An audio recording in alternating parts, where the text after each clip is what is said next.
بسم اللہ الرحمن الرحیم۔ السلام علیکم دوستو، حضرت امیر حمزہ رضی اللہ تعالیٰ عنہ کا اسلام لانا۔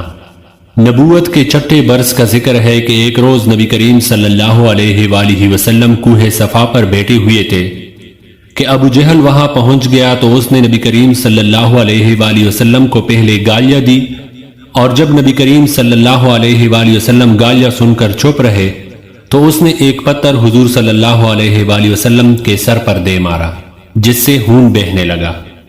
نبی کریم صلی اللہ علیہ وآلہ وسلم کے چچا حضرت حمزہ کو خبر ہوئی تو وہ ابھی مسلمان نہیں ہوئے تھے۔ قرابت کے جوش میں ابو جہل کے پاس پہنچے اور اس کے سر پر اس زور سے کمان ماری کہ وہ زخمی ہو گیا۔ حمزہ پھر نبی کریم صلی اللہ علیہ وآلہ وسلم کے پاس گئے اور کہا کہ بھتیجے، تم یہ سن کر خوش ہو گئے کہ میں نے ابو جہل سے تمہارا بدلہ لے لیا۔ نبی کریم صلی اللہ علیہ وآلہ وسلم نے فرمایا کہ چچا جان، میں ایسی باتوں سے خوش نہیں ہوا کرتا، ہاں اگر آپ مسلمان ہو جائے تو مجھے بڑی خوشی ہوگی۔ حضرت حمزہ رضی اللہ تعالیٰ عنہ اسی وقت مسلمان ہو گئے۔ باحوالہ بخاری۔